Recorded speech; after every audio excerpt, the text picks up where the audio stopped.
On the morning of November 7, 1999, staff members arriving at the prestigious Wentworth estate on Beacon Hill discovered something that would baffle Boston investigators for over 2 decades. The doors were locked from the inside. Security systems showed no signs of forced entry.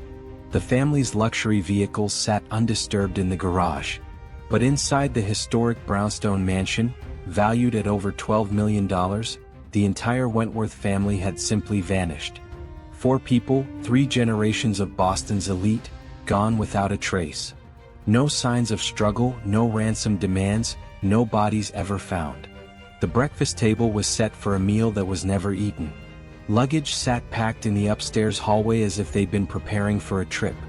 And in the study, investigators found something that transformed this from a missing persons case into something far more sinister: financial documents revealing a secret that the Wentworth patriarch had died to protect.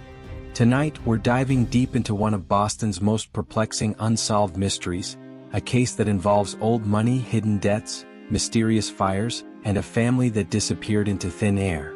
This is the story of the vanishing of Beacon Hill's heirs. Before we unlock the secrets of the Wentworth estate and explore what really happened that November night, make sure you hit that subscribe button and turn on notifications. We cover the most mysterious cold cases and true crime stories that continue to haunt investigators and fascinate armchair detectives like you. Trust me, you won't want to miss what we uncover in our upcoming videos. Now, let's step into the world of Beacon Hill's elite and discover how one family's carefully constructed facade came crashing down in a single night.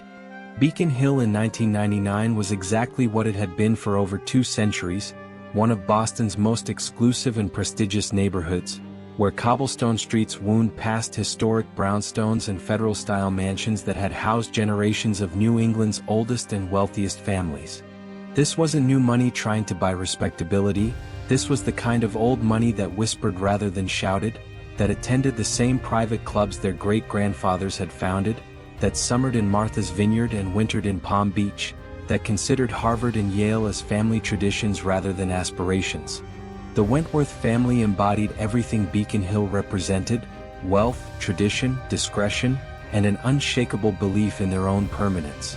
They'd lived in the same stately brownstone on Mount Vernon Street since 1847, a home that had been passed down through 5 generations, each adding their own touches while maintaining the essential character that made it a landmark in a neighborhood full of landmarks. Charles Wentworth III was 62 years old in 1999, the latest in a long line of Charles Wentworths who'd managed the family fortune with varying degrees of success and scandal. Charles III had inherited control of Wentworth Holdings when his father died in 1978, taking over a diversified portfolio of real estate investments, shipping interests, and old money that had been carefully managed for over a century.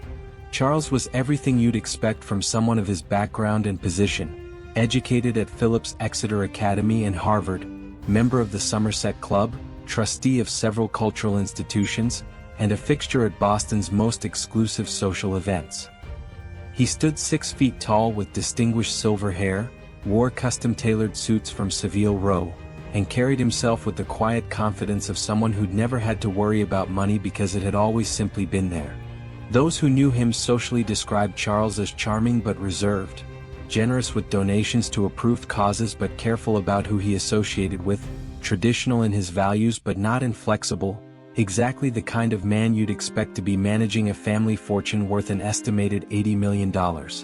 Charles's wife, Victoria Ashford Wentworth, came from similar stock, old Boston money on both sides, a pedigree that traced back to colonial governors and merchant princes. Victoria was 58 in 1999, impeccably dressed, perfectly coiffed, and dedicated to the charitable and cultural activities that occupied women of her social standing. She served on the boards of the Museum of Fine Arts, the Boston Symphony, and several charitable foundations. She organized fundraisers that were considered must-attend events on Boston's social calendar. She volunteered at historic preservation societies and heritage organizations. Victoria was, by all accounts, the perfect complement to her husband, maintaining the social connections and public presence that were essential to their position in Boston society while Charles focused on the business side of family affairs. Friends described her as gracious, cultured, and somewhat formal, maintaining a certain distance even with people she'd known for decades, as if there were invisible boundaries that should never be crossed. She and Charles had been married for 36 years, a union that had produced one child and had, from all external appearances, been stable and successful. That child was Catherine Wentworth Morrison, 34 years old in 1999, and like her parents, she'd followed the expected path for someone of her background. She'd attended Miss Porter's School and Wellesley College, majored in art history, married appropriately to James Morrison, a Harvard-educated attorney from another old Boston family, and settled into the life of managing household staff, attending charity events, and preparing her own children to take their place in Boston's elite. Catherine had 2 children, 10-year-old Charles IV, called Charlie by family, and 8-year-old Eleanor, called Ellie. The children attended private schools, took music and writing lessons, spent summers at the family compound in Martha's Vineyard, and were being groomed from birth to eventually take their place in the long Wentworth lineage. Catherine herself was described as pleasant but somewhat overshadowed by her mother's stronger personality, dutiful in fulfilling family obligations but not particularly passionate about any of them, content to live the life that had been mapped out for her from childhood. The Wentworth estate at 147 Mount Vernon Street was a masterpiece of federal architecture. Built in 1847 by the first Charles Wentworth with money made in the China trade and New England shipping. The 4-story brownstone featured high ceilings, elaborate crown molding, original hardwood floors, and period details that had been meticulously maintained through 5 generations of occupancy. The ground floor contained formal entertaining rooms, a library with walls of leather-bound books collected over 150 years, and a chef's kitchen that had been modernized in the 1990s while maintaining its historic character. The second floor held the master suite and formal dining room. The third floor contained guest bedrooms and Catherine's old room, which she and her children used when staying with her parents. The fourth floor housed staff quarters, though by 1999 live-in staff were no longer common even among Boston's elite, and these rooms were used primarily for storage. The basement contained wine cellars, mechanical systems, and storage for the accumulated possessions of 5 generations. The house was a monument to wealth, tradition, and permanence, exactly the kind of place where nothing unexpected ever happened, where life proceeded according to patterns established over more than a century. Except that in November 1999, something very unexpected did happen, and the Wentworth estate became the center of a mystery that would captivate Boston and baffle investigators for over 2 decades. The week leading up to November 7th seemed entirely normal by Wentworth standards. Charles had been at his office in the financial district several days that week, meeting with accountants and attorneys about year-end financial planning. Victoria had attended a museum fundraiser on Tuesday and a garden club meeting on Thursday. Catherine had been staying at the estate with her children while her husband James was traveling for business in London, a trip that had been planned for months. The children attended their schools, Ellie at Windsor School and Charlie at Roxbury Latin as usual. Staff members who worked at the estate during daytime hours, a housekeeper, a cook, and a groundskeeper, noticed nothing unusual about the family's routines or demeanor. Friday, November 5th, was particularly ordinary, with Charles working from his home office, Victoria attending to correspondence and phone calls, and Catherine managing her children's after-school activities. Saturday, November 6th, was the last day anyone can confirm seeing the Wentworth family. Charles and Victoria had reservations for dinner that evening at Loch Ober, one of Boston's most traditional and exclusive restaurants, where they'd been dining regularly for decades. Catherine and the children were planning to stay home, with Catherine mentioning to the cook earlier that day that she'd prepare something simple for herself and the kids. The cook, Elena Rodriguez, who'd worked for the family for 12 years, left the estate around 4 in the afternoon after preparing meals that could be easily reheated. She remembered that Victoria seemed slightly preoccupied but attributed it to preparations for the dinner out. Charles was in his study working on papers. Catherine was helping the children with homework in the third-floor sitting room. Everything appeared completely normal, just another Saturday in a household where routines were comfortable and predictable. Here's where things get strange and begin to deviate from the expected pattern. Charles and Victoria never showed up for their dinner reservation at Loch Ober. When they didn't arrive by 7:30, the maitre d', who knew the Wentworths well, called their home. No one answered. He called again at 8. Still no answer. This was unusual but not necessarily alarming. The Wentworths occasionally changed plans, though they were typically considerate enough to call and cancel reservations. The maitre d' made a note and moved on with his evening. What he didn't know was that this was the beginning of something far more serious than a missed dinner reservation. At some point between 4 in the afternoon on Saturday, November 6th, when Elena Rodriguez left the estate, and 10 in the morning on Sunday, November 7th, when she returned, for members of the Wentworth family vanished completely, and the mystery of what happened to them would consume the next 2 decades of investigation. Elena Rodriguez arrived at the Wentworth estate at her usual Sunday morning time, 10 o'clock, carrying fresh flowers she picked up at the market for the house's various arrangements. She had her own key, as did all the senior staff, and let herself in through the service entrance at the side of the house. Immediately she sensed something was wrong. The house was silent in a way that felt different from the peaceful quiet of a Sunday morning when the family was still asleep. She called out, announcing her arrival as she always did, but received no response. Moving through the ground floor, Elena began to notice details that were odd, not dramatically wrong, but subtly off in ways that only someone intimately familiar with the household would recognize. The breakfast table in the informal dining area was set for 4, with china, silverware, and juice glasses arranged as if someone had been preparing to serve a meal. But the food, pastries and fruit that had been left in the kitchen remained untouched. The coffee maker was set up but hadn't been turned on. Moving through the house, Elena discovered more unsettling details. In the front hall, 2 pieces of matched luggage sat beside the staircase, expensive leather bags from T. Anthony that Elena recognized as belonging to Catherine. They were packed and ready, as if Catherine had been planning to take a trip with her children. But the bags just sat there, abandoned. Upstairs in the master bedroom, the bed was made but showed signs that someone had been lying on top of the covers, an indentation in the duvet and pillows slightly disturbed. Victoria's jewelry box sat open on her dresser, and several valuable pieces were missing, though Elena couldn't be certain which ones without a detailed inventory. In Catherine's third-floor room, the children's overnight bags were packed and sitting on the bed, again suggesting travel plans. But Charlie and Ellie's school uniforms for Monday were laid out on chairs, as if Catherine had been preparing for the week ahead even while packing for a trip, a contradiction that made no sense. What Elena didn't find was any sign of the family themselves, or any indication of where they'd gone. All the family's vehicles remained in the garage: Charles's Mercedes sedan, Victoria's Lexus, and Catherine's Range Rover. The security system showed no record of being disarmed or alarmed after 6:15 on Saturday evening, when it had been set as usual. None of the family's coats were missing from the coat closet, unusual for November in Boston when temperatures at night dropped into the 40s.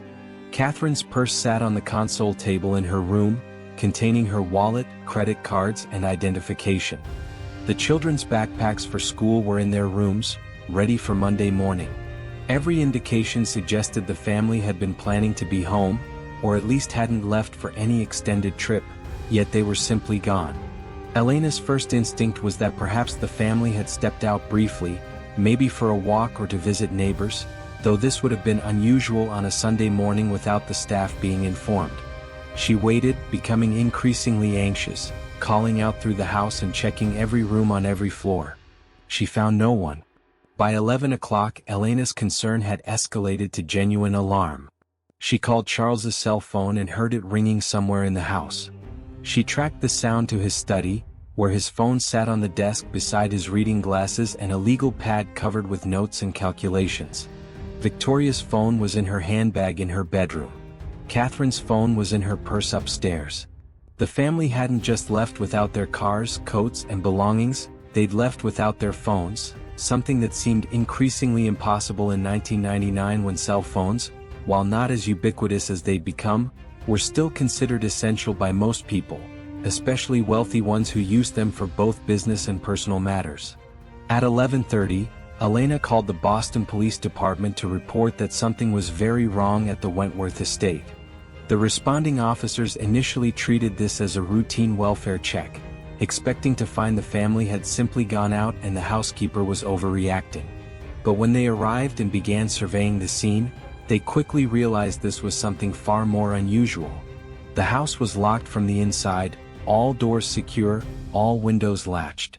The security system showed no activity overnight, no doors or windows opened, no motion detected after the system was armed at 6:15 Saturday evening. Yet a family of 4 had somehow disappeared from a locked house without taking their vehicles, their phones, their wallets, or appropriate clothing for November weather. The officers called for detectives, and by early afternoon, the Wentworth estate had become a crime scene, though what crime had been committed remained a complete mystery. What happened inside that Beacon Hill mansion during those missing hours? Did the Wentworth family leave voluntarily, or were they taken by force? And why would one of Boston's wealthiest families vanish without a trace, leaving behind everything they owned? Share your initial theories in the comments because, as we'll see, this case only gets stranger from here. Detective Robert Dunham of the Boston Police Department's Major Crimes Unit was the lead investigator assigned to the case, and he arrived at the Wentworth estate around 2 in the afternoon on November 7th with a team of forensic technicians and additional detectives. Dunham was a 20-year veteran of the BPD, experienced in complex investigations, and he immediately recognized that this case was unlike anything he'd encountered before. Missing persons cases typically involved clear evidence of departure or foul play, people who'd walked away from their lives left notes or emptied bank accounts, people who'd been abducted showed signs of struggle or forced entry. The Wentworth case showed neither. It was as if the family had been plucked from their home by some invisible force, leaving behind a perfectly preserved snapshot of their lives. The forensic examination of the estate was exhaustive and meticulous. Technicians processed every room, dusting for fingerprints, collecting fiber and hair evidence, searching for any sign of struggle or unusual activity. The results were both definitive and frustrating. They found nothing that suggested foul play, but they also found nothing that explained where the family had gone. The fingerprints found throughout the house belonged to the family members and known staff. No unknown prints were discovered. There were no signs of forced entry at any door or window, no broken locks, no damaged frames, no tool marks. The security system's logs showed normal activity through Saturday afternoon and early evening, with the system being armed at 6:15 in the evening and no subsequent activity recorded. This meant either the family had left before the system was armed, which contradicted the evidence of the set breakfast table and the fact that Elena had armed the system herself when she left at 4, or they'd somehow departed without triggering the sensors, which should have been impossible. The examination of Charles's study proved particularly revealing, though what it revealed raised more questions than it answered. Charles had clearly been working on financial documents Saturday afternoon. The desk was covered with spreadsheets, legal papers and handwritten notes. Some of these documents were routine, quarterly reports from Wentworth Holdings, tax planning materials, estate management papers. But others were deeply concerning, correspondence from attorneys regarding lawsuits, notices from creditors demanding payment on substantial debts, and most troubling, a series of wire transfer authorizations moving money between accounts in ways that suggested Charles had been desperately trying to cover financial shortfalls. The picture that emerged from these documents was shocking.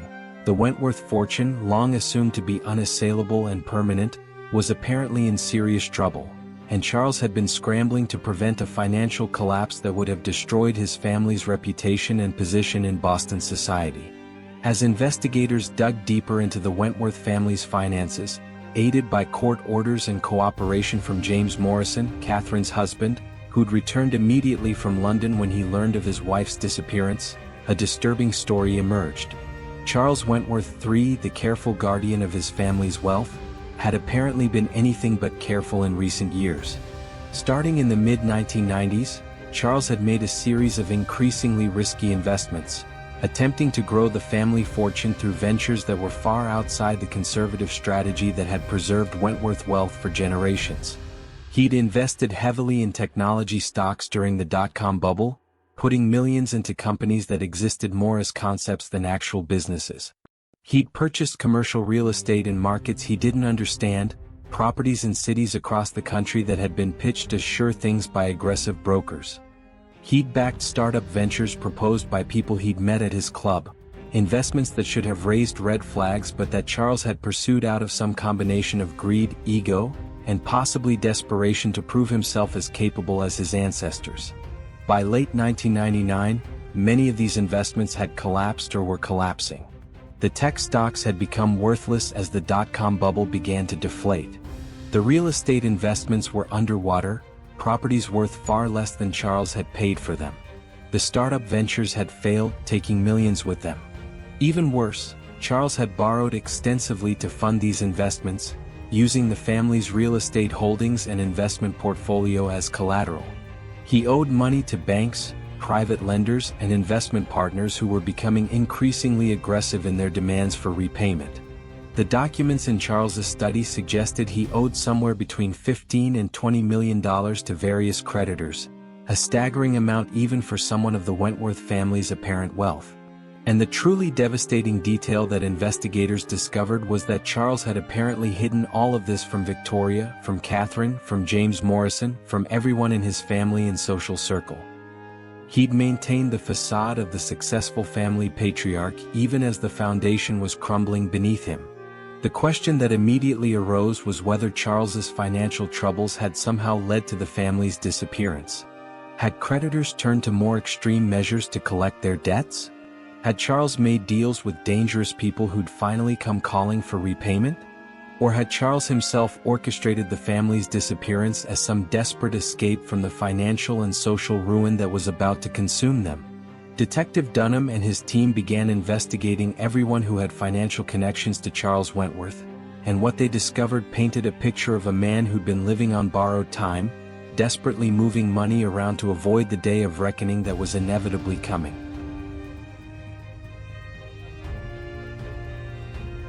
As investigators peeled back the carefully constructed layers of Charles Wentworth's financial empire, they discovered a web of debts, obligations, and desperate maneuvers that painted a portrait of a man in serious trouble. But among the various creditors and lenders who'd extended money to Charles, one name kept appearing with increasing frequency in the documents scattered across his study, a name that would become central to the investigation and would lead detectives down paths they never anticipated. The creditor was listed in various documents as Meridian Capital Partners, and the amounts owed to this entity were staggering, over $8 million in loans extended over a 3-year period, secured against the Wentworth estate itself and several other family properties. What made Meridian Capital particularly interesting to investigators was how little they could initially discover about who actually controlled this lending operation.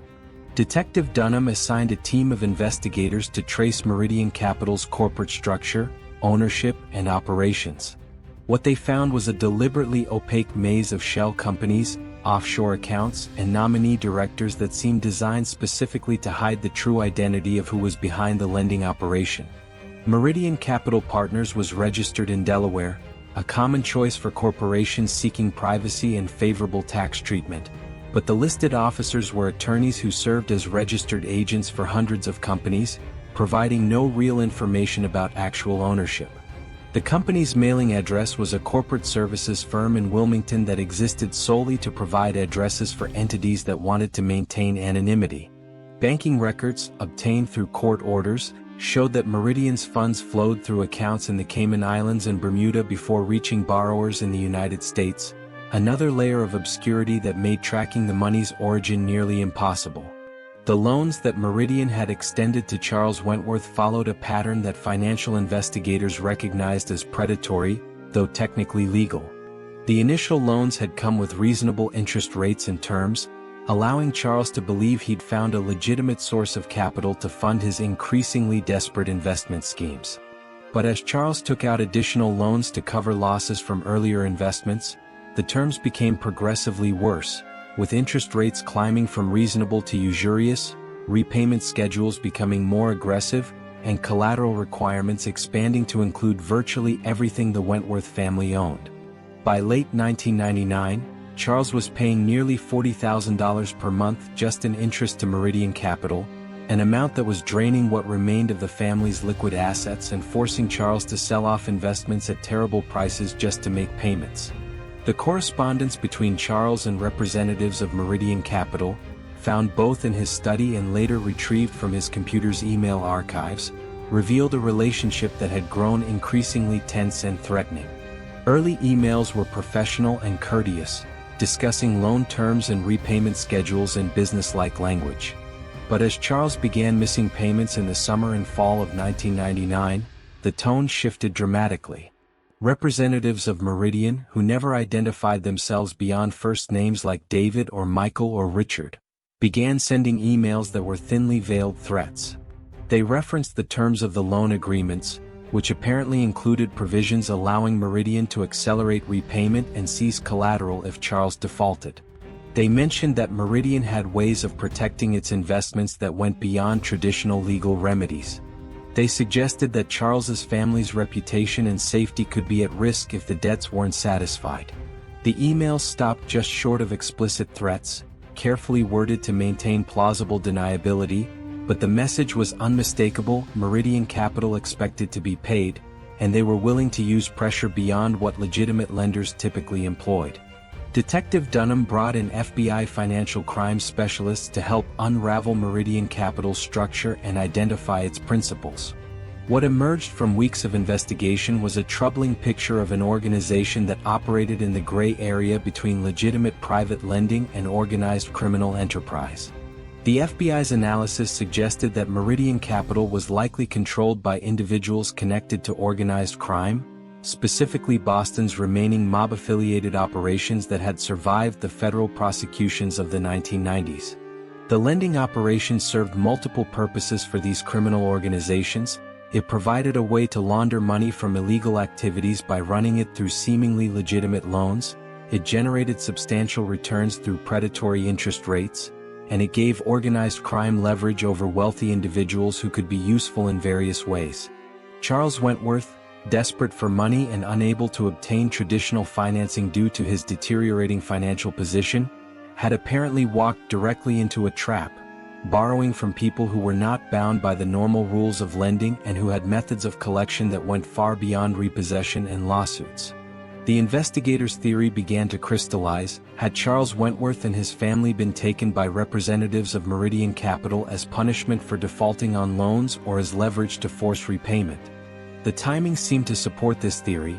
Documents showed that Meridian had sent Charles a formal acceleration notice on October 28, 1999, declaring the entire loan balance of $8.3 million immediately due and payable, with failure to pay within 10 days resulting in foreclosure on the Wentworth estate and all other collateral. The 10-day deadline would have expired on November 7, the very day the family was discovered missing. Had representatives of Meridian come to the estate on November 6 to collect their money or their collateral, encountered resistance from Charles, and taken the entire family? It was a theory that fit many of the facts, though it raised difficult questions about how such an abduction could have been carried out from a locked house with no signs of forced entry or struggle. Think about this for a moment. A wealthy family deep in debt to dangerous creditors, a deadline for repayment that coincides exactly with their disappearance, and no evidence of how they vanished. What's your theory? Did organized crime take the Wentworths, or is something else going on here? Drop your thoughts in the comments below. Following this theory, investigators began looking closely at known associates of organized crime in the Boston area, focusing on individuals who might have been involved in Meridian Capital's operations or who might have been sent to collect from Charles Wentworth. This was delicate work. Organized crime investigations required careful coordination with federal authorities and deep knowledge of Boston's criminal networks. The FBI assigned agents who'd spent years investigating the remnants of Boston's mob families to work with Detective Dunham's team, bringing expertise in how these organizations operated and who the key players were. What they discovered was that while traditional organized crime had been significantly weakened by federal prosecutions in the 1980s and 1990s, smaller operations still existed, particularly in areas like loan sharking, illegal gambling, and money laundering. Meridian Capital fit the profile of exactly the kind of operation that these reduced but still dangerous criminal networks would run. The investigation focused particularly on a man named Vincent Russo, a 54-year-old Boston native with a long criminal record and known connections to organized crime. Russo had been arrested multiple times over 3 decades for various offenses including extortion, loan sharking, and assault, though he'd only been convicted twice and had served relatively short sentences. By 1999, Russo was considered semi-retired from active criminal operations but was believed to still have his hands in various enterprises, providing muscle and collection services for operations that needed someone willing to use intimidation and violence. Financial records obtained through federal subpoenas showed that Russo had received substantial payments from accounts connected to Meridian Capital throughout 1999, payments that couldn't be explained by any legitimate business relationship. Phone records showed multiple calls between Russo's cell phone and phone numbers associated with Meridian Capital in the weeks leading up to the Wentworth family's disappearance, including 3 calls on November 5 and 2 on November 6. Russo became the prime suspect in the Wentworth disappearance, and investigators placed him under intensive surveillance while building a case for search warrants. The surveillance revealed that Russo lived in a working-class neighborhood in South Boston, drove a newer model Cadillac, and maintained relationships with several individuals who had their own criminal records. He frequented certain bars and restaurants known to be hangouts for Boston's remaining mob-affiliated individuals. He seemed to have no legitimate employment but clearly had income from somewhere.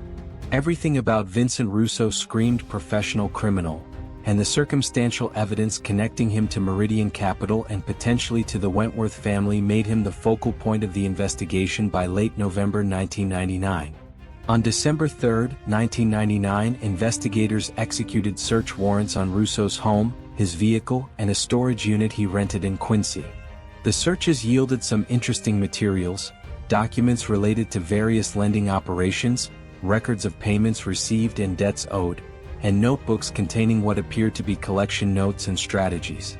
But nothing directly connected Russo to the Wentworth family or provided evidence of what had happened to them. Russo's vehicle was processed for forensic evidence, with technicians searching for any trace of the missing family members, hair, fibers, blood, anything that might place the Wentworths in his car. The results were negative. The storage unit contained various personal items, old furniture, boxes of papers, and some equipment, but again nothing that connected to the case.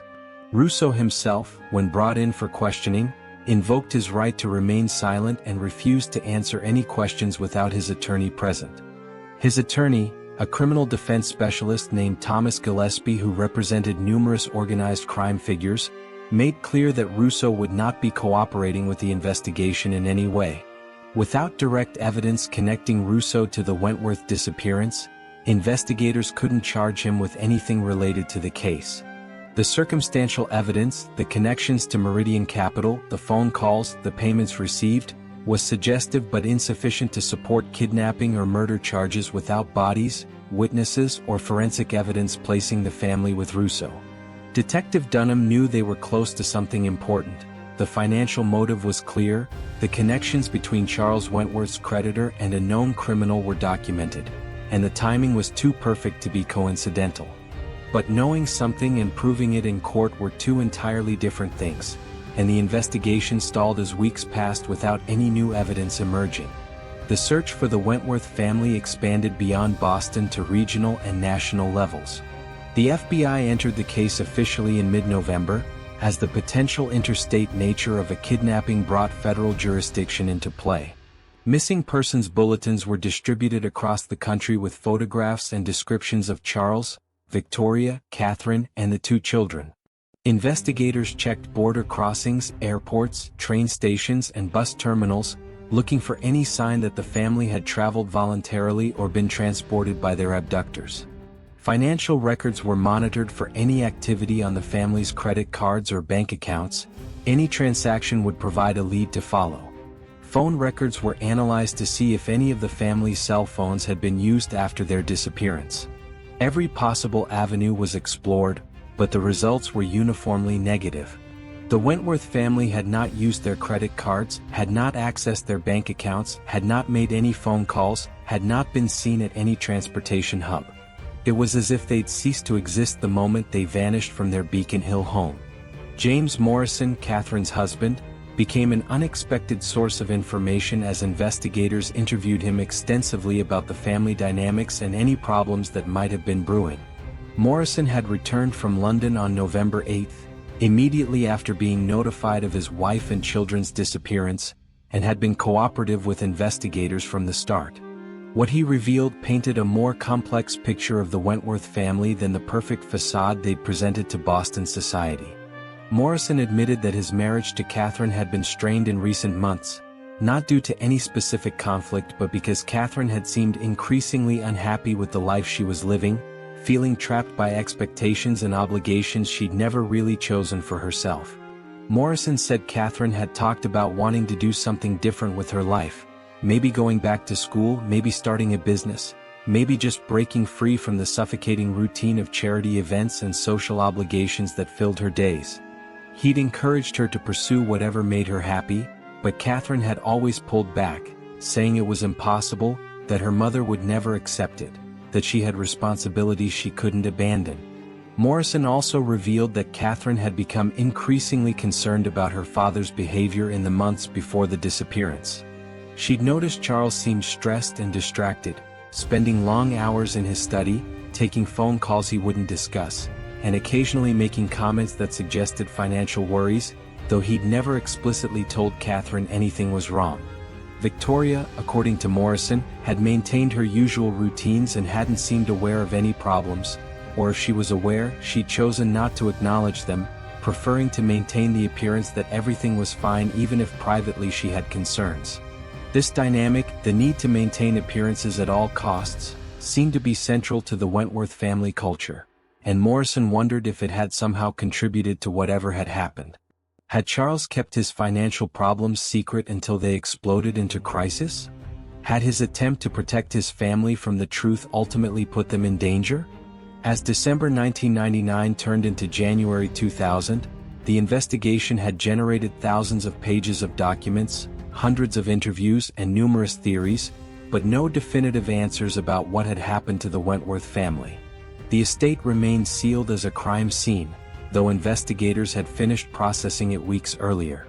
James Morrison, as Catherine's husband and the children's father, had legal standing to access family assets, but Charles and Victoria's estate was frozen pending determination of their status, alive or dead, a question that couldn't be answered without evidence.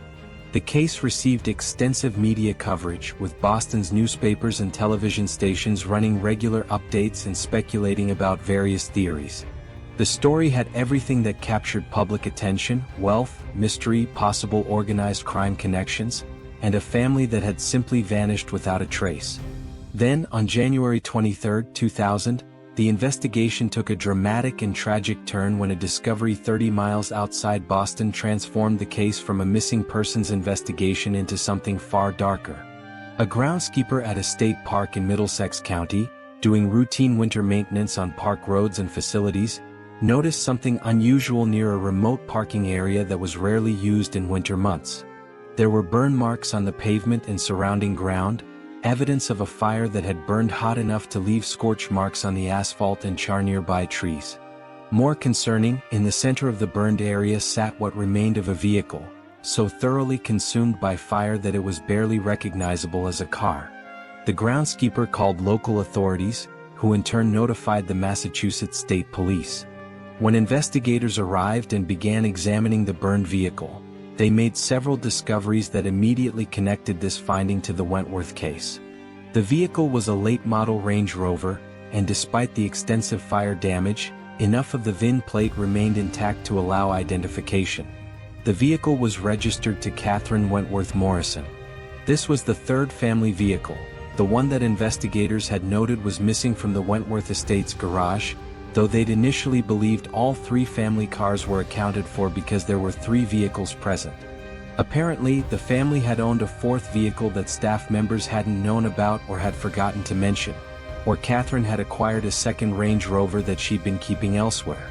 The discovery of Catherine's burned vehicle raised immediate and troubling questions. Had the family used this vehicle to flee from the estate? Had their abductors used it to transport them? And most critically, had someone burned the vehicle to destroy evidence? The forensic examination of the burned Range Rover was challenging due to the extent of the fire damage, but investigators brought in specialists in fire investigation and vehicle forensics to extract whatever information might remain. The fire had been extraordinarily hot enough to completely destroy the interior, melt much of the vehicle's mechanical components, and leave virtually nothing that could provide useful evidence. Accelerants had clearly been used. Chemical analysis detected traces of gasoline and possibly other flammable liquids that had been poured throughout the vehicle to ensure complete destruction. The fire had burned for an extended period, probably several hours, before eventually consuming its fuel and burning itself out. By the time it was discovered, over 2 months after the family disappeared, any evidence that might have been preserved was long gone. But investigators did make one discovery in the burned wreckage that transformed their understanding of the case and suggested that the Wentworth family's fate might be far worse than anyone had hoped. In the cargo area of the Range Rover, buried under collapsed and charred seats and melted interior materials, forensic technicians found human remains. The remains were severely damaged by fire, making identification difficult, but the medical examiner determined they were definitely human, and there were multiple individuals represented in the skeletal fragments recovered. The immediate question was whether these remains belonged to the missing Wentworth family members, but getting a definitive answer would require DNA analysis, a process that would take weeks or months given the condition of the samples and the need to obtain comparison DNA from family relatives for matching. What happened to the Wentworth family in that burned vehicle? Were they already dead when it was set on fire? Or did something even more horrific occur? And who went to such extreme lengths to destroy all evidence? Let me know what you're thinking in the comments, because this case is about to take another shocking turn. The discovery of the burned Range Rover with human remains shifted the investigation's focus dramatically. This was no longer a missing persons case where there was hope the family might be found alive. This was now a probable multiple homicide, and the stakes had escalated accordingly. Detective Dunham coordinated with state police investigators and FBI agents to conduct a comprehensive search of the area surrounding where the vehicle was found, looking for any additional evidence that might have been left behind. The park where the vehicle was discovered was fairly remote, located off a secondary road that saw little traffic even in summer months. In January, with snow on the ground and sub-freezing temperatures, the area was completely isolated, meaning someone could have spent hours there without being observed. The parking area where the Range Rover was found had no security cameras, no nearby residences, and no regular patrol by park rangers during winter months. It was, in other words, a perfect location to destroy evidence without being interrupted or observed. The search of the surrounding area yielded some additional findings that helped investigators piece together what had likely happened. Tire tracks in the frozen ground near the burned vehicle suggested that at least one other vehicle had been present, possibly the vehicle used by whoever had driven the Range Rover to this location and then needed transportation away after setting it on fire. The tracks were photographed and cast, though the frozen ground didn't preserve fine details that might have allowed identification of specific tire brands or vehicle types. Investigators also found discarded materials near the site, empty gasoline containers that had been used to fuel the fire and then tossed into nearby brush. The containers were processed for fingerprints but yielded nothing useful. Whoever had used them had either worn gloves or had wiped them clean before discarding them. The DNA analysis of the human remains found in the vehicle became the investigation's top priority, with samples sent to the FBI's laboratory for expedited processing. James Morrison provided DNA samples from himself and his parents to allow comparison for Catherine and the children. Victoria Wentworth's sister, who lived in Connecticut, provided samples that could be used to establish family relationships for both Victoria and Catherine. The analysis was complex because the remains were so fragmented and damaged, making it difficult to determine exactly how many individuals were represented and whether all family members were accounted for. The process took several weeks, during which investigators continued pursuing other leads while waiting for results that could definitively answer the question of whether the Wentworth family had perished in that burned vehicle. While waiting for DNA results, investigators redoubled their focus on Vincent Russo and his potential connections to the burned vehicle.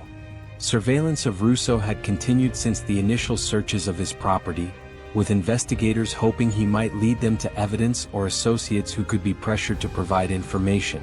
The surveillance noted that Russo had been present in Boston throughout the period when the Range Rover must have been driven to the park and burned, which investigators estimated had occurred sometime between November 6 and November 15, based on the groundskeeper's recollections of when he'd last been to that area of the park. Russo's phone records showed no calls to numbers associated with that area, and his credit card records showed no purchases of gasoline or other materials consistent with preparing to burn a vehicle. The circumstantial case against Russo remained strong in terms of motive and connections to the Wentworth's creditors, but direct evidence connecting him to the family's disappearance or the burned vehicle remained frustratingly elusive.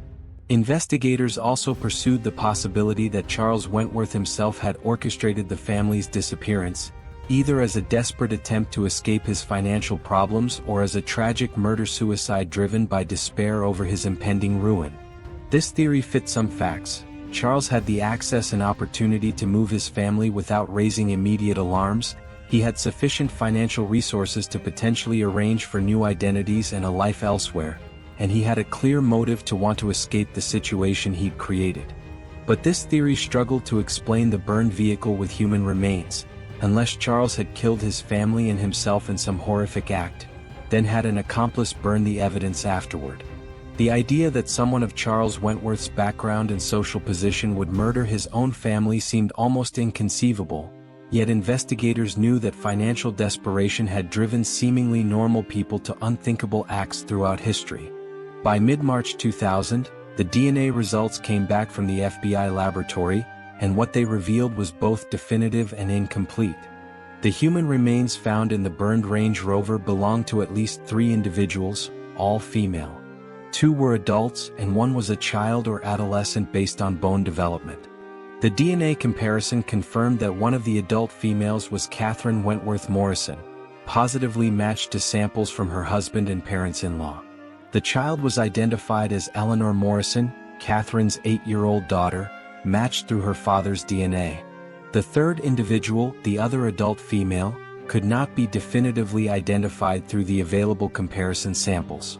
The DNA showed family relationships consistent with this person being related to Catherine, suggesting it might be Victoria Wentworth, but without direct parental DNA from Victoria's parents, who were both deceased, absolute confirmation was impossible. What the remains definitively did not include was any evidence of male individuals, meaning neither Charles Wentworth nor 10-year-old Charlie were among the dead found in the vehicle. This discovery transformed the investigation yet again and raised profound new questions. Catherine, Ellie, and presumably Victoria had died in or before the burning of the Range Rover, but what had happened to Charles and Charlie? Were they dead as well, their bodies disposed of elsewhere? Were they alive, having somehow escaped or survived whatever had befallen the rest of the family? Had Charles killed the female members of his family and fled with his grandson? Or had someone else killed them while Charles and Charlie were taken or killed separately? Every answer seemed to raise new questions, and the investigation sprawled in multiple directions as investigators tried to account for all 5 missing family members. The revelation that 3 of the 5 Wentworth family members were confirmed dead, with the fate of Charles and young Charlie still unknown, devastated the extended family and shocked Boston's elite community. James Morrison, who'd held out hope that somehow his wife and children might be found alive, now faced the reality that Catherine and Ellie were gone, killed in circumstances that remained mysterious and by perpetrators who were still unidentified. The grief was compounded by anger and frustration that months of investigation had produced answers about what happened but not about who was responsible or why. Morrison became an advocate for the case, appearing regularly in media to keep attention focused on finding justice for his murdered family and answers about what had happened to Charles and Charlie. The investigation continued through 2000 and into 2001, pursuing every possible lead in theory, but without significant breakthroughs. Vincent Russo remained a person of interest, but without direct evidence connecting him to the murders, no charges could be filed. Meridian Capital Partners, the mysterious lending operation that had extended millions to Charles Wentworth, continued to resist investigators' attempts to pierce its corporate veil and identify its true owners. The burned vehicle had been too thoroughly destroyed to yield useful forensic evidence beyond the human remains. And Charles Wentworth and his grandson Charlie remained missing, their fate unknown, their whereabouts a mystery that seemed destined to remain unsolved. The spring of 2000 brought renewed urgency to the investigation as Detective Dunham and his team struggled to make sense of the evidence they gathered and the glaring gaps that remained.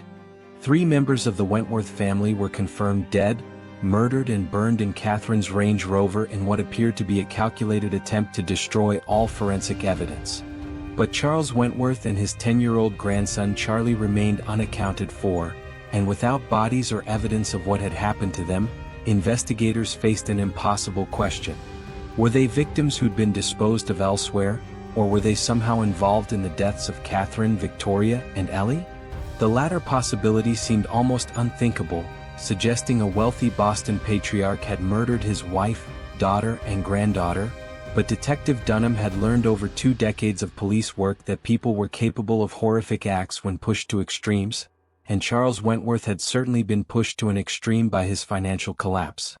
The investigation into Charles's background and psychology intensified as detectives tried to build a profile of the man and determine whether he was capable of the violence that had been inflicted on his family. Investigators interviewed everyone who'd known Charles, business associates, social acquaintances, staff members who'd worked at the estate, anyone who might provide insight into his character and mental state in the months leading up to the disappearance. What emerged was a portrait of a man living a double life, maintaining a facade of success and confidence in public while privately battling desperation and panic over his financial situation. Several business associates recalled conversations with Charles in the fall of 1999 where he'd seemed distracted and evasive, avoiding direct questions about how certain investments were performing and changing subjects when finances came up. His secretary at Wentworth Holdings mentioned that Charles had been making and receiving an unusual number of phone calls that he insisted on taking privately, closing his office door and speaking in hushed tones that suggested sensitive or troubling conversations. Most tellingly, investigators discovered that Charles had been seeing a psychiatrist beginning in August 1999, seeking treatment for what the doctor, bound by patient confidentiality but eventually compelled to testify after a court order, described as severe anxiety and depression related to financial stress. Charles had been prescribed anti-anxiety medication and had attended several therapy sessions where he discussed feeling trapped by expectations, terrified of disappointing his family and destroying their reputation, and increasingly hopeless about finding a way out of his financial predicament.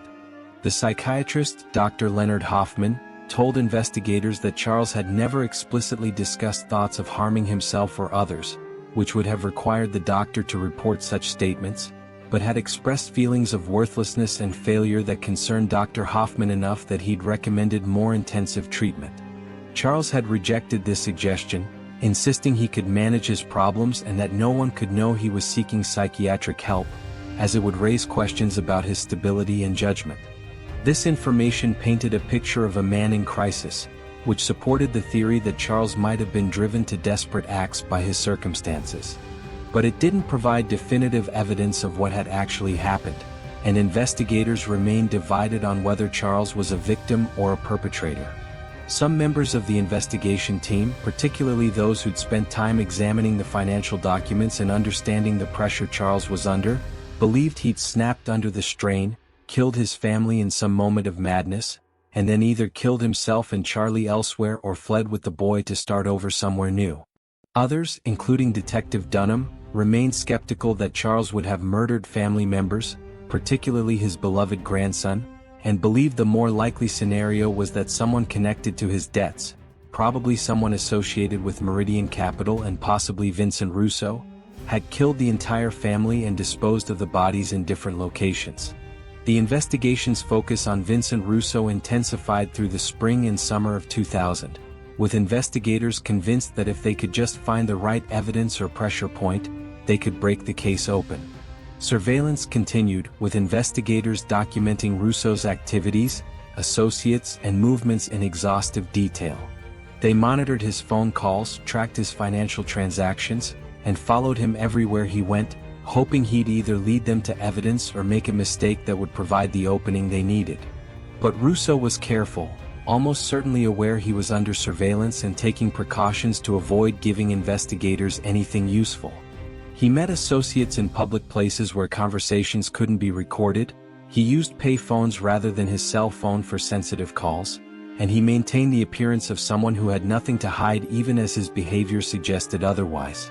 In June 2000, investigators caught a break when one of Russo's known associates, a man named Anthony DeLuca who had his own lengthy criminal record, was arrested on unrelated charges of assault and weapons possession following a bar fight in Revere. DeLuca was facing serious jail time, and prosecutors offered him a deal, reduced charges in exchange for cooperation on other investigations, specifically anything he knew about Vincent Russo's activities and possible involvement in the Wentworth case. DeLuca, after consulting with his attorney and weighing his options, agreed to cooperate. What he told investigators provided the first direct link between Russo and the Wentworth family's disappearance, though the information was frustratingly vague and impossible to verify independently. According to DeLuca, Russo had been hired by people associated with Meridian Capital to collect on Charles Wentworth's debt in October 1999. DeLuca claimed that Russo had told him about the job, describing it as a straightforward collection operation where he was supposed to pressure Wentworth into paying what he owed or face consequences. DeLuca said Russo had been confident the job would be easy, that wealthy people like Wentworth always found money when they needed to, that it was just a matter of applying the right pressure. But something had gone wrong. DeLuca didn't know exactly what, but Russo had become increasingly agitated in early November, making comments suggesting the Wentworth situation had gotten complicated and might require more extreme measures. DeLuca claimed that Russo had mentioned having to clean up a mess, and had been absent for several days in mid-November, returning nervous and preoccupied in ways DeLuca had never seen before. What do you make of this testimony? Is DeLuca telling the truth, or is he just saying what investigators want to hear to get a lighter sentence? And if Russo was involved, what exactly went wrong that turned a collection operation into multiple murders? Share your thoughts below. Detective Dunham knew that DeLuca's testimony, while suggestive, was problematic from an evidentiary standpoint. DeLuca was a career criminal with strong motivation to provide information that would help his own case, making him an unreliable witness whose testimony would be torn apart by any competent defense attorney. The information was hearsay, what Russo had supposedly told DeLuca, which made it inadmissible in court without corroboration. And the details were vague enough that they could be interpreted in multiple ways. Nothing DeLuca said definitively placed Russo at the Wentworth estate or connected him directly to the burned vehicle or the murders. Still, the information reinforced investigators' suspicions and provided direction for where to focus their efforts. Based on DeLuca's information, investigators obtained additional search warrants for Vincent Russo's properties and vehicles, this time focusing specifically on evidence that might connect him to the Wentworth case. In July 2000, teams executed simultaneous searches of Russo's home, his car, and the storage unit in Quincy that had been searched months earlier. The searches were exhaustive, with forensic technicians spending days processing every inch of the locations, looking for any trace evidence that might have been missed in the initial searches. They removed floorboards in Russo's house looking for hidden evidence. They dismantled the interior of his vehicle searching for blood or other biological material that might have been cleaned up but left microscopic traces. They emptied the storage unit completely, examining every box and item for anything that might connect to the case. The results were disappointing but not entirely fruitless. In Russo's home, investigators found a handwritten notebook tucked into a box of old papers in the basement. The notebook contained what appeared to be surveillance notes about various individuals, including dates, times, locations, and activities. Several entries from October and early November 1999 referenced someone identified only as CW, and included notes about movements and routines that, when investigators checked them against Charles Wentworth's known schedule, matched perfectly. The entries noted when Charles arrived at and left his office, when he was at the estate, when Victoria went to her various social engagements, even when Catherine and the children were at the house. It was clear evidence that someone had been conducting surveillance on the Wentworth family in the weeks before they disappeared, and the notebook was in Russo's handwriting, confirmed by comparison to known samples. This discovery was significant because it directly contradicted Russo's previous claims, made through his attorney, that he'd never had any contact with or interest in the Wentworth family. The surveillance notes proved that Russo had been watching the family, learning their patterns, and documenting their movements in ways consistent with planning some kind of operation against them. But even this evidence, while damaging to Russo's credibility, didn't directly prove he'd been involved in their murders. The notes ended on November 5th, the day before the family disappeared, and contained no information about what happened afterward. Russo's attorney argued that his client had been conducting the surveillance as part of legitimate collection activities for Meridian Capital, trying to determine when and where to approach Charles Wentworth about his debts, and that the timing was coincidental rather than incriminating. In August 2000, prosecutors brought the case before a grand jury, presenting all the evidence that had been gathered against Vincent Russo and asking for indictments on charges including kidnapping, murder, and conspiracy.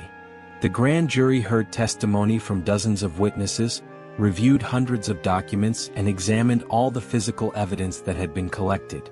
After several days of deliberation, the grand jury returned with a mixed result that frustrated investigators and prosecutors alike. They indicted Russo on several minor charges including obstruction of justice and making false statements to investigators, based on his earlier denials of any contact with the Wentworth family, which were contradicted by the surveillance notes. But they declined to indict on the major charges of kidnapping and murder, finding that while the circumstantial evidence was suggestive, it wasn't sufficient to support those serious charges beyond a reasonable doubt. Without direct evidence placing Russo at the scenes where the family was taken or killed, without forensic evidence connecting him to the burned vehicle, and without witness testimony that definitively implicated him in the actual crimes, the grand jury felt they couldn't return indictments that would likely result in convictions. This outcome was devastating for the investigation team and for James Morrison and the other family members who'd hoped for justice.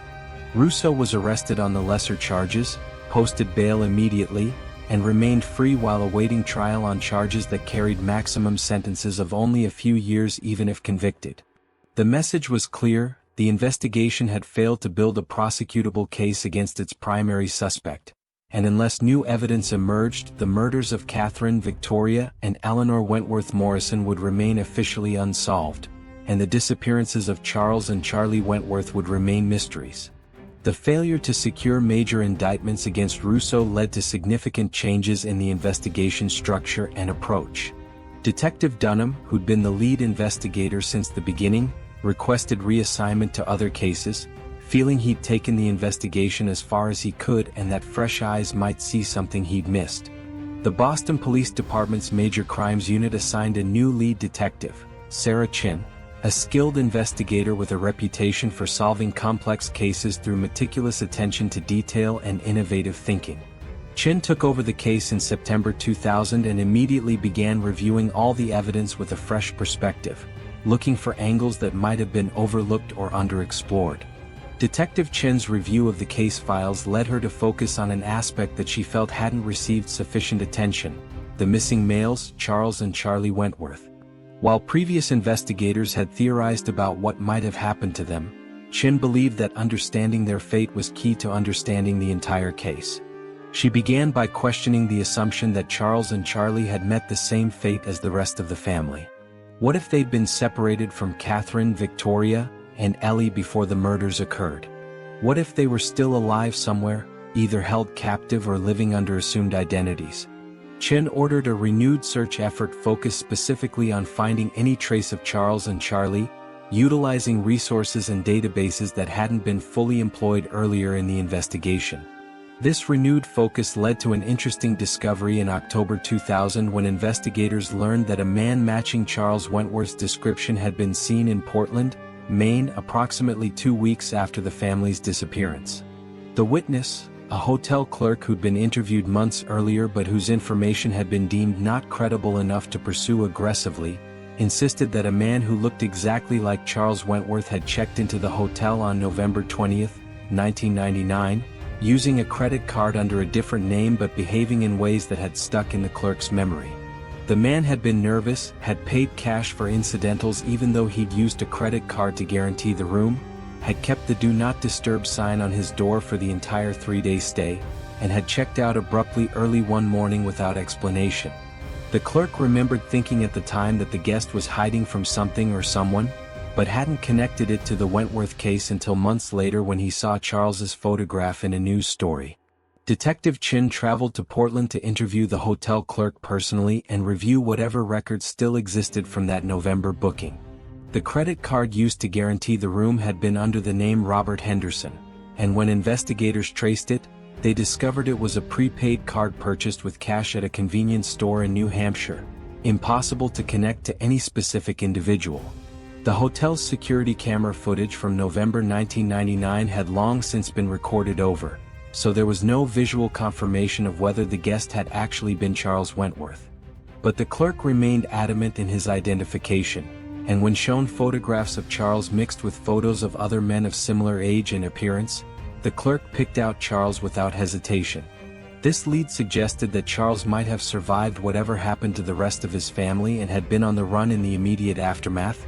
But where had he gone after leaving the Portland hotel, and was he still alive? Investigators checked hospitals, morgues, and police records in Maine and surrounding states, looking for any indication that someone matching Charles's description had turned up dead or been arrested under an assumed name. They found nothing. They checked financial records to see if Charles had accessed any accounts or used any credit cards after the disappearance, but found no activity, suggesting either he was living entirely on cash he'd withdrawn before vanishing, or he was indeed dead and his body had simply never been identified. The Portland lead, while tantalizing, ultimately led nowhere concrete, joining the long list of possible sightings and theories that couldn't be confirmed or disproven. As 2000 turned into 2001, the investigation reached a point of stagnation that often characterizes cold cases. Active leads had been exhausted, suspects had been investigated as thoroughly as possible without producing sufficient evidence for prosecution, and the case settled into a holding pattern where investigators maintained files and followed up on occasional tips but devoted most of their resources to newer, more promising cases. The Wentworth case remained officially open, but for practical purposes, it had gone cold. Media coverage diminished as other stories captured public attention. The Wentworth estate was finally released from being a crime scene and turned over to the estate administrators who would manage it pending resolution of Charles and Victoria's legal status. James Morrison moved on with his life as best he could, remarrying in 2003 and starting a new family, though he never stopped advocating for justice for Catherine and Ellie and answers about what had happened to his father-in-law and son. Then, in March 2003, over 3 years after the family's disappearance, a discovery in an entirely different context suddenly provided new information about the Wentworth case and Vincent Russo's potential involvement. Federal authorities conducting an investigation into illegal gambling operations in the Boston area arrested several individuals, including some with known connections to Russo. During the execution of a search warrant at a property in Malden connected to the gambling operation, FBI agents discovered a safe that contained various records of illegal activities including loan sharking operations. Among these records were documents that definitively connected Vincent Russo to Meridian Capital Partners and showed that he'd been the primary enforcer for the lending operations collection activities. The documents included records of payments Russo had received for various collection jobs, including a notation about the Beacon Hill matter in November 1999 with a payment of $50,000 marked as completed. This discovery, while not direct evidence of murder, significantly strengthened the case against Russo by proving his connection to Meridian Capital and showing he'd been paid specifically for work related to the Wentworth case, which he'd consistently denied. Federal prosecutors, working with Boston Police and the District Attorney's Office, convened a new grand jury in April 2003 to review the Wentworth case with this additional evidence. The grand jury heard all the original evidence plus the newly discovered documents connecting Russo to Meridian Capital and the Beacon Hill matter. After deliberation, they returned indictments against Vincent Russo on charges of kidnapping, murder, and conspiracy in connection with the deaths of Catherine, Victoria, and Eleanor Wentworth Morrison. Russo was arrested in May 2003 and held without bail pending trial, given the severity of the charges and his previous convictions on the lesser charges from the 2000 grand jury. His attorney, Thomas Gillespie, immediately began preparing a defense, arguing that the evidence remained circumstantial and insufficient to prove beyond reasonable doubt that Russo had killed anyone. The case was scheduled for trial in October 2003, and prosecutors spent months preparing their case, organizing evidence and lining up witnesses.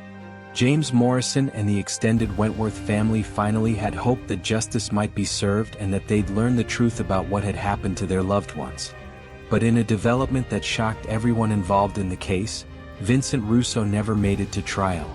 On September 14, 2003, just weeks before the trial was scheduled to begin, Russo died under circumstances that added yet another layer of mystery to an already baffling case. Russo had been released on house arrest pending trial after his attorneys argued successfully that he had serious health issues requiring treatment that couldn't be provided in jail. On the evening of September 14, Russo's girlfriend found him unresponsive in his home. Paramedics were called, but Russo was pronounced dead at the scene. The medical examiner determined that the cause of death was a combination of heart attack and what appeared to be a drug overdose, with high levels of prescription painkillers and other medications in his system. The death was ruled as potentially suspicious given the timing, but a thorough investigation found no evidence of foul play, no signs of forced entry or struggle, and no indication that anyone else had been present when Russo died. The most likely explanation was that Russo, facing life imprisonment if convicted, had committed suicide by deliberately overdosing on his medications, though he'd left no note and his attorney insisted Russo had been confident about his chances at trial. The more cynical interpretation, whispered but never proven, was that someone connected to Meridian Capital or to other criminal operations Russo had been involved with had decided he was too much of a liability and had silenced him before he could testify or provide information that might implicate others. Whatever the truth, Vincent Russo's death meant that the one person investigators believed had direct knowledge of what happened to the Wentworth family would never testify, never stand trial, and never be held accountable for the crimes he'd allegedly committed. Think about the timing of Russo's death, just weeks before he was set to go on trial for murder. Convenient suicide, or was someone making sure he'd never talk? What's your take on this? Drop your theories in the comments. With Russo dead, the prosecution's case effectively collapsed. You can't try a deceased defendant, and while prosecutors could have pursued others potentially involved in the conspiracy, they had no evidence identifying who those individuals might be. Meridian Capital Partners had dissolved shortly after Russo's initial arrest in 2000, with its assets transferred through such a complex series of shell companies and offshore accounts that tracing them proved impossible. The individuals who'd controlled Meridian Capital remained unidentified and unreachable, protected by layers of corporate anonymity that seemed specifically designed to prevent exactly the kind of investigation authorities were attempting. The Wentworth case, which had seemed on the verge of resolution with Russo's indictment and pending trial, was once again left in limbo. 3 family members were confirmed dead, their murders unsolved. 2 family members remained missing, their fates unknown. The investigation had identified a likely perpetrator in Vincent Russo and a likely motive in Charles Wentworth's debts to organized crime figures, but had failed to secure justice through prosecution. The case returned to cold case status, where it would remain for the next 15 years, occasionally reviewed by new investigators but generating no significant breakthroughs or new evidence. The burned trail that investigators had followed, from the Wentworth estate through Charles's financial records to Meridian Capital and Vincent Russo, had led them close to answers but not close enough. The destruction of evidence in the burned Range Rover had been devastatingly effective, eliminating almost all forensic traces that might have definitively connected perpetrators to the crime. The deaths of both Charles Wentworth, if he was indeed dead, and Vincent Russo had removed the 2 individuals most likely to provide answers about what had actually happened. And the careful construction of Meridian Capital's corporate structure had successfully shielded whoever was ultimately responsible for the lending operation and the collection efforts that had apparently turned deadly. The years following Vincent Russo's death in 2003 brought a strange kind of resolution to some aspects of the Wentworth case while leaving its central mysteries stubbornly unsolved. In 2005, after the required 7-year waiting period for missing persons who are presumed dead, legal proceedings began to declare Charles Wentworth III and his grandson Charles Wentworth IV legally deceased. The proceedings were complicated by the unusual circumstances. 3 family members confirmed dead and 2 missing without bodies, but eventually the court granted the declarations, allowing the Wentworth estate to be settled and the family's considerable assets to be distributed according to the terms of various wills and trusts that had been established over generations. What emerged from this legal process was a financial picture that stunned everyone involved and raised new questions about the family's disappearance and the motivations behind it.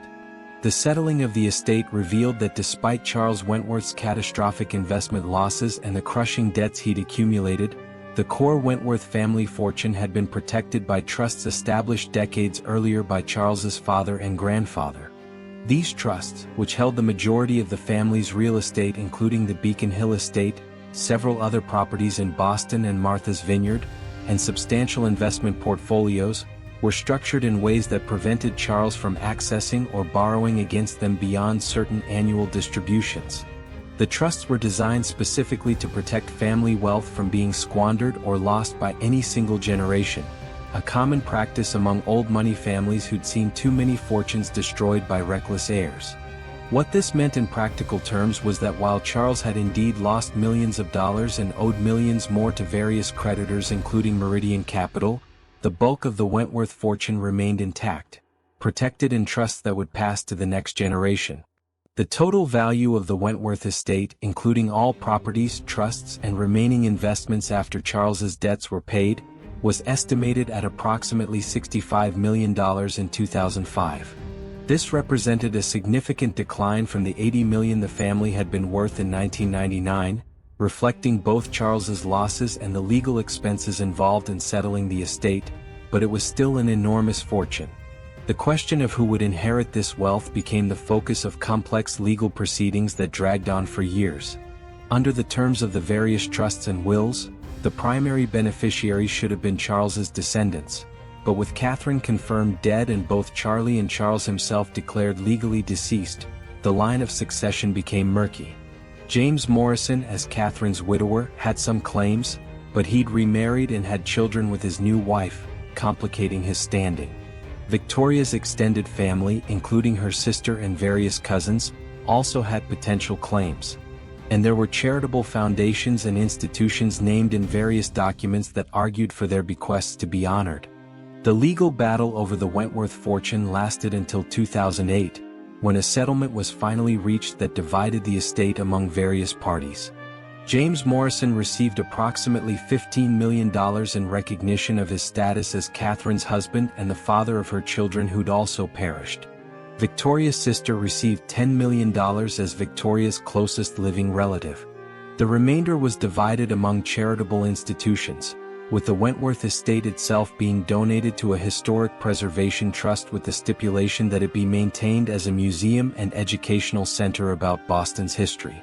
The settlement satisfied no one completely, but all parties agreed it was preferable to continuing expensive legal battles that were consuming the estate's value in attorney fees. What made this financial resolution particularly fascinating was a provision in one of the old trust documents that had been established by the first Charles Wentworth in 1847, when the house was built. This provision stated that if a direct male heir of the Wentworth line was discovered to be alive at any point in the future, that heir would have an absolute right to claim a substantial portion of the estate, specifically the Beacon Hill property and related holdings, regardless of how much time had passed or how the estate had been distributed. The provision had been included to protect against situations where heirs might be missing or thought dead but later turned up alive, ensuring the family property would always return to the bloodline. In practical terms, this meant that if Charles Wentworth III or Charles Wentworth IV were ever discovered to be alive, they could claim the Beacon Hill estate and potentially tens of millions of dollars in assets, overturning the settlement that had been reached. This provision transformed the Wentworth case from simply an unsolved murder investigation into something with ongoing financial implications that would persist indefinitely. It meant that the question of whether Charles and Charlie were truly dead or might somehow still be alive wasn't just a matter of curiosity or closure for the family, it was a question with enormous financial stakes. It also meant that people had motivation to either prove or disprove that the missing Wentworths were alive, depending on their financial interests. The Historic Preservation Trust that had received the Beacon Hill property had an interest in ensuring Charles and Charlie were never found alive, as their return would mean losing a property worth tens of millions of dollars. James Morrison, who'd received his portion of the settlement, might have mixed feelings about whether he wanted his father-in-law found alive, as Charles's return could potentially complicate or overturn the settlement. And anyone who might know where Charles and Charlie were, if they were alive, had potential leverage for extracting money from parties who wanted certainty one way or another. These financial complications added new dimensions to how investigators and amateur sleuths viewed the case. Had Charles orchestrated his family's disappearance not to escape his debts, but to access the trust-protected family fortune in some way?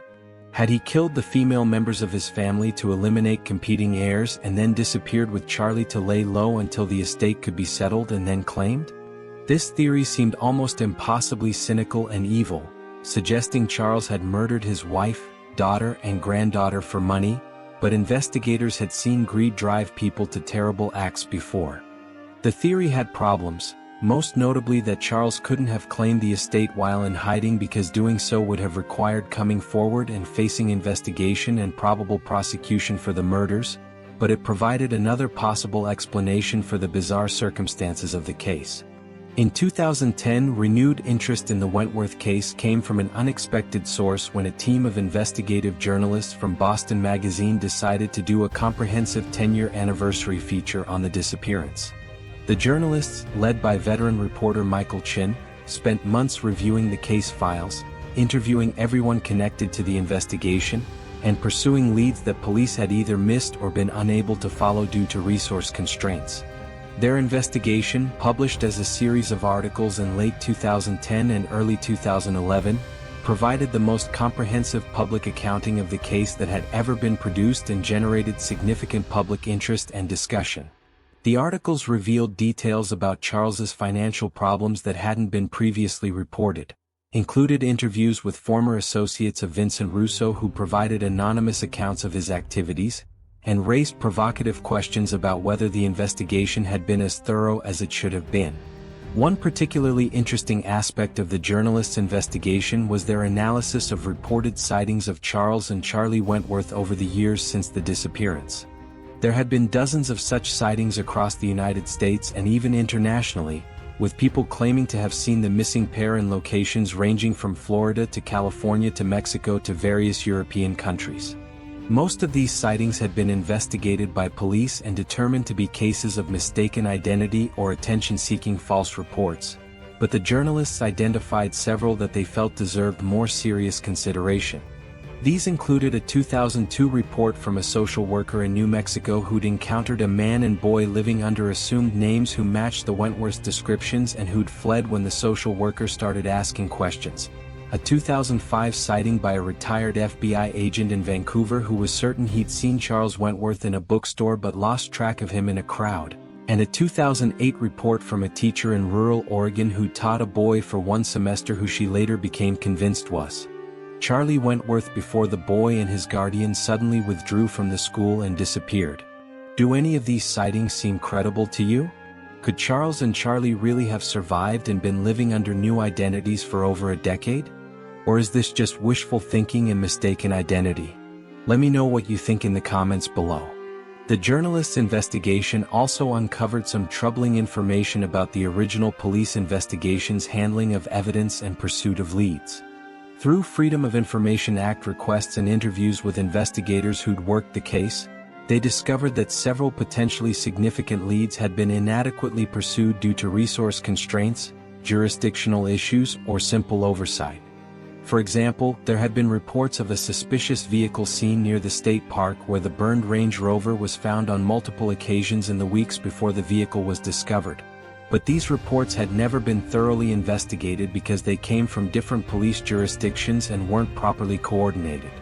There had been a tip about a property in New Hampshire that Meridian Capital allegedly used for meetings and possibly for holding people who weren't paying their debts, but the tip had come late in the investigation after Russo's death and had been deemed not worth pursuing without him to provide information about the location.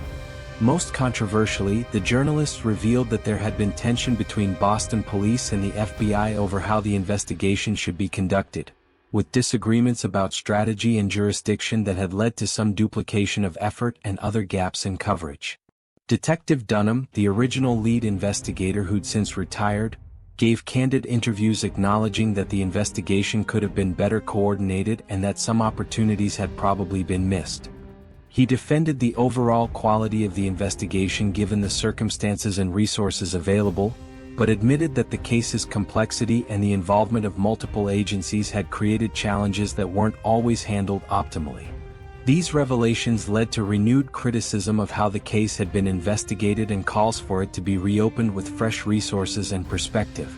The Boston Magazine articles also included detailed profiles of each of the Wentworth family members, based on interviews with friends, colleagues, and extended family, that painted more nuanced and human portraits than the generalities that had appeared in news coverage at the time of the disappearance.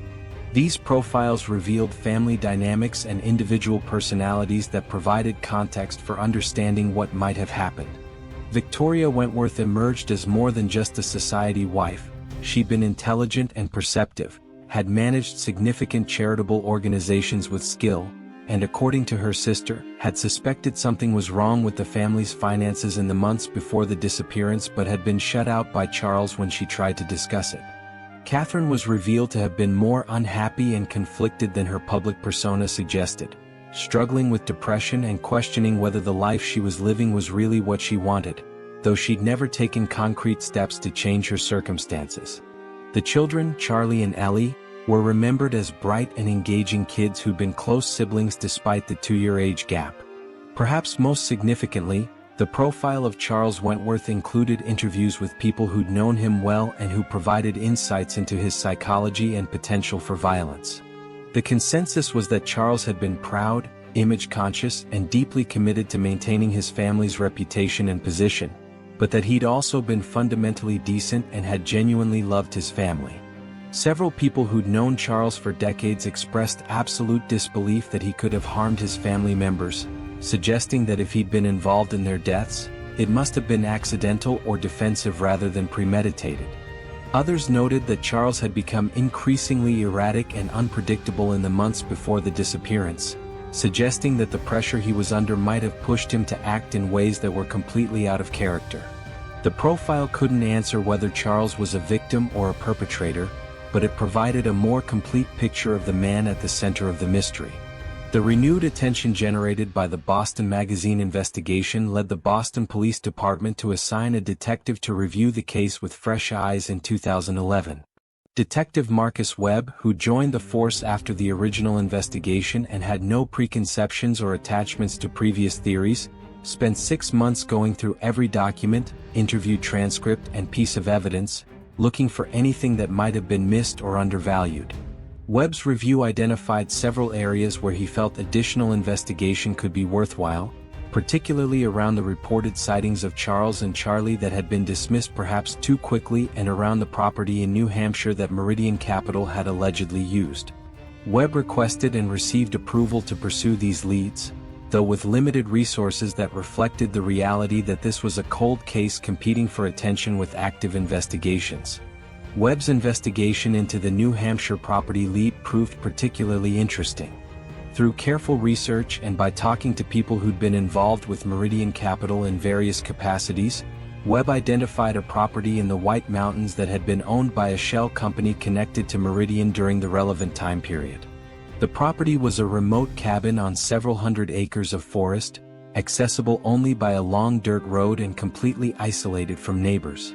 By 2011, the property had changed ownership several times and was owned by a development company that had purchased it for potential future resort development.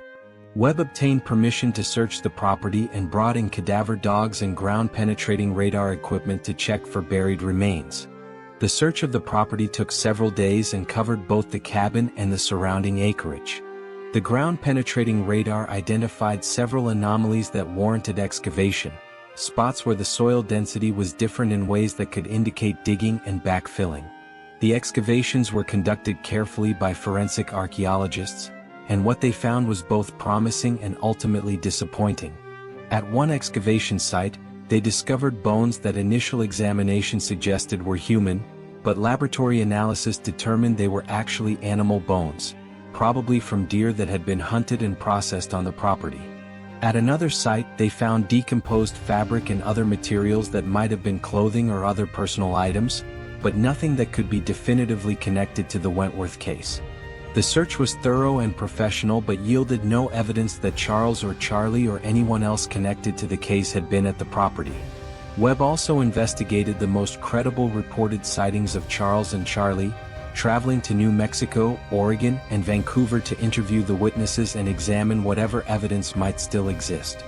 In New Mexico, he tracked down the social worker who'd reported seeing the pair in 2002 and found her still convinced she'd encountered Charles and the boy, though she acknowledged it had been a brief interaction and she couldn't be absolutely certain.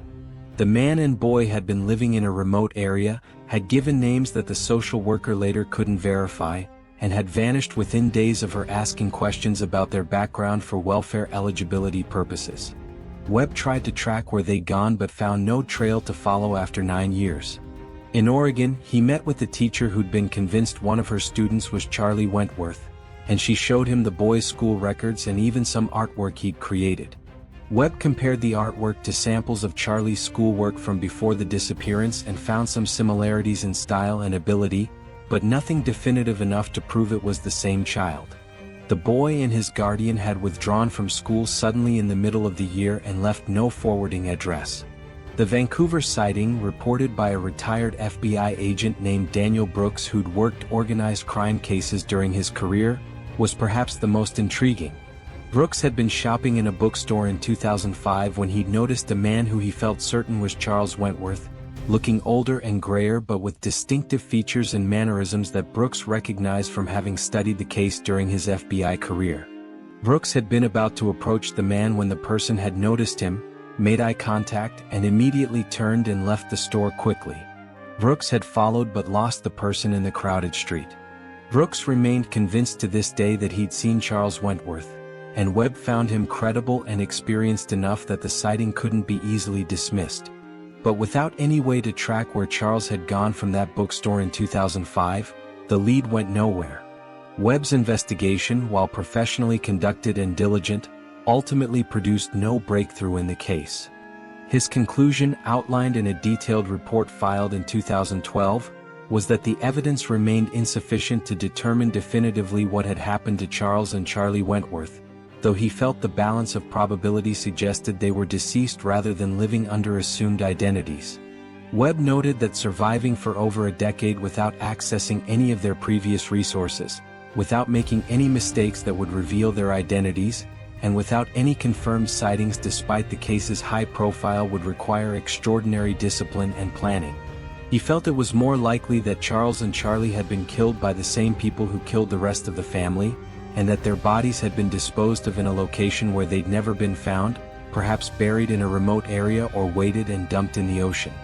As the case entered its third decade, it achieved a kind of permanent status in Boston's collective memory as one of those mysteries that would likely never be solved but would never be forgotten.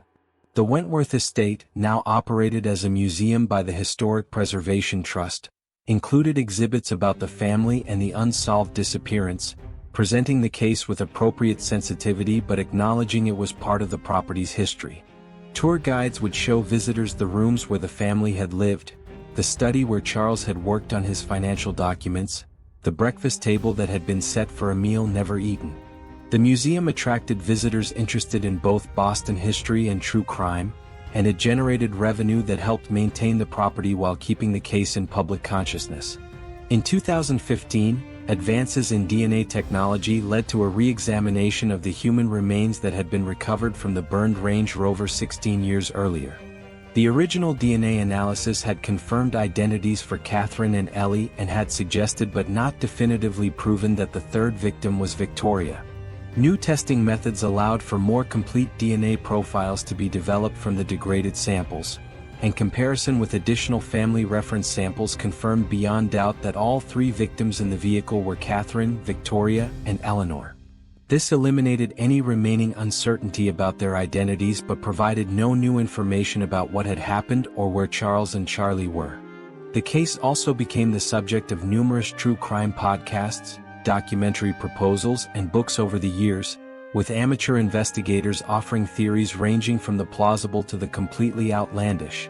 Some theorized that Charles had faked the deaths of his family members using bodies obtained through some criminal network and was living abroad with all of them under new identities. Others suggested that Meridian Capital had been a front for a foreign intelligence operation and that the Wentworths had been eliminated because Charles had stumbled onto their activities. Still others proposed that the case involved a completely unknown perpetrator who'd had personal grudges against the family unrelated to the financial issues. Most professional investigators dismissed these alternative theories as unsupported speculation, but they reflected the public's ongoing fascination with the case and desire for answers that made sense of such a bizarre set of circumstances. What's your final theory on this case? Do you think Charles and Charlie are alive somewhere, or did they die along with the rest of the family? And who was really behind these murders?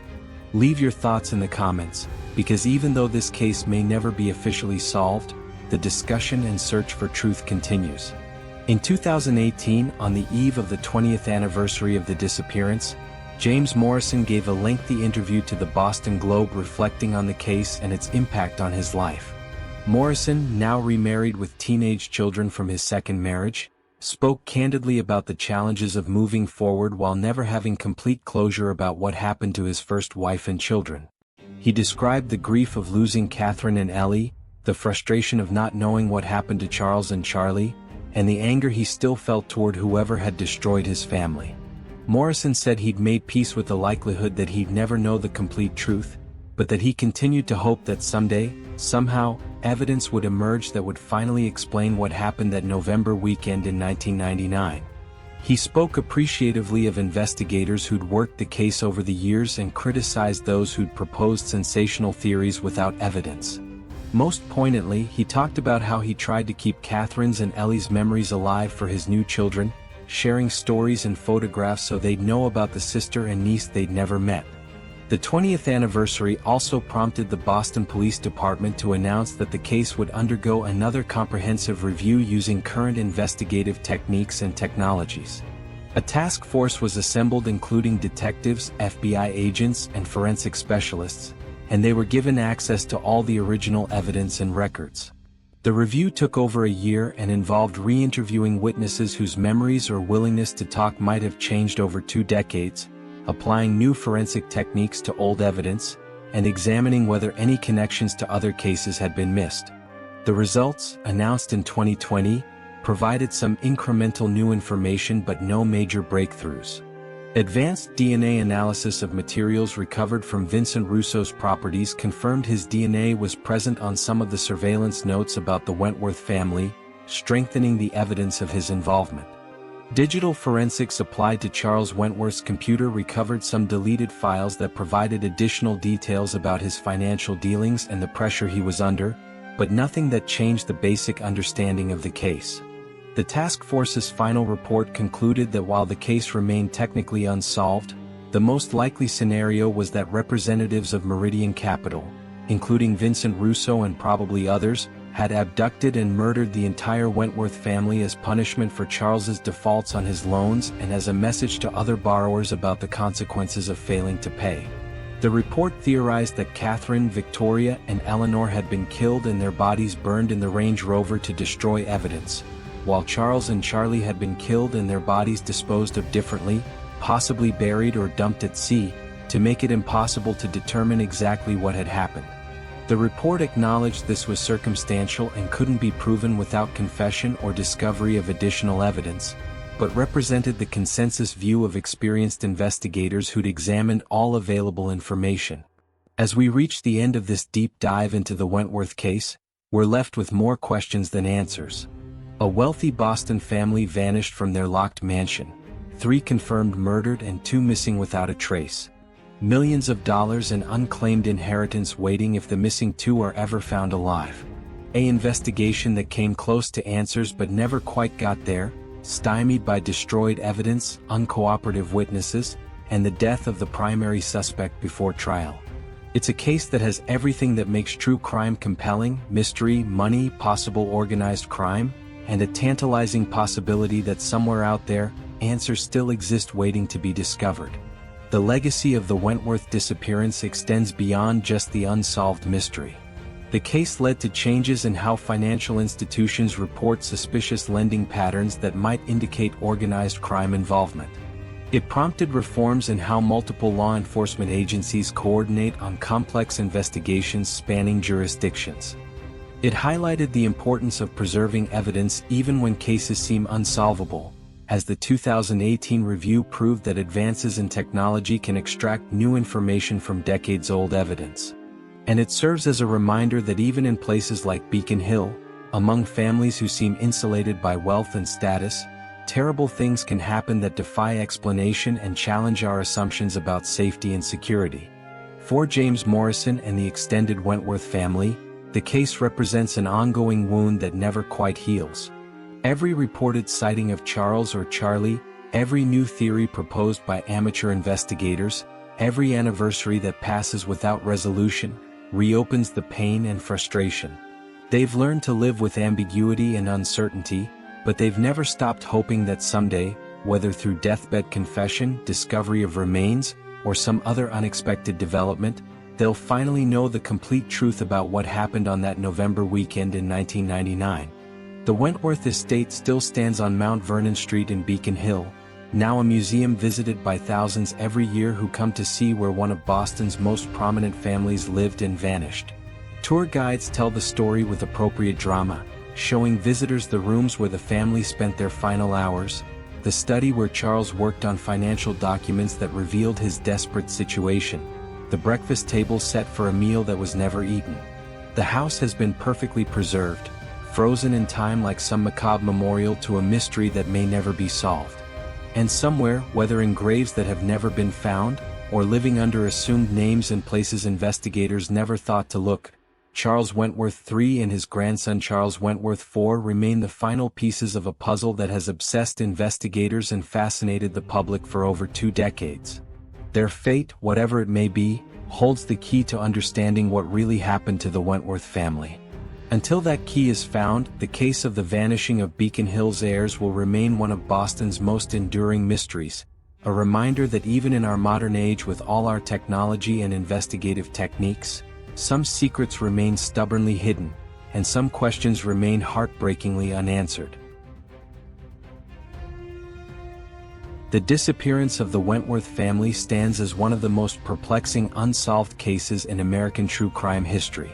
A wealthy Boston family vanished from their locked home, 3 were found murdered in a burned vehicle, and 2 disappeared without a trace, their fate unknown to this day.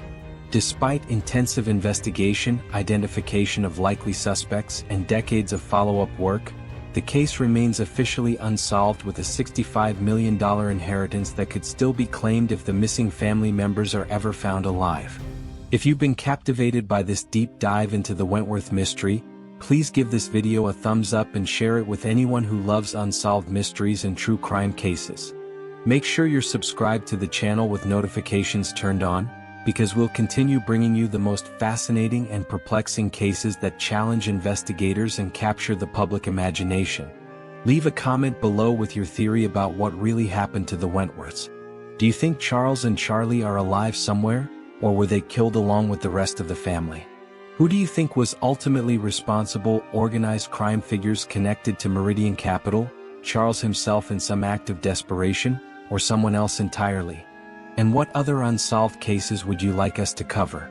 Your engagement helps grow this channel and allows us to keep exploring these compelling mysteries. Remember the Wentworth family: Charles III, Victoria, Catherine, Eleanor, and young Charlie. They were more than just names in a true crime story. They were real people with hopes, dreams, families who loved them, and lives that were cut short or forever altered by events we may never fully understand.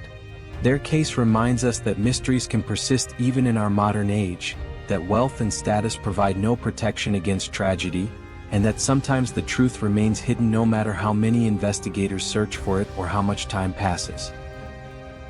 The Beacon Hill estate still stands, the inheritance still waits to be claimed, and somewhere out there answers may still exist.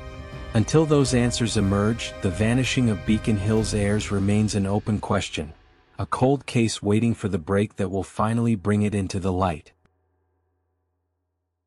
Thank you for joining me on this exploration of one of Boston's most enduring mysteries. Stay curious, stay skeptical, and never stop asking questions. Until next time.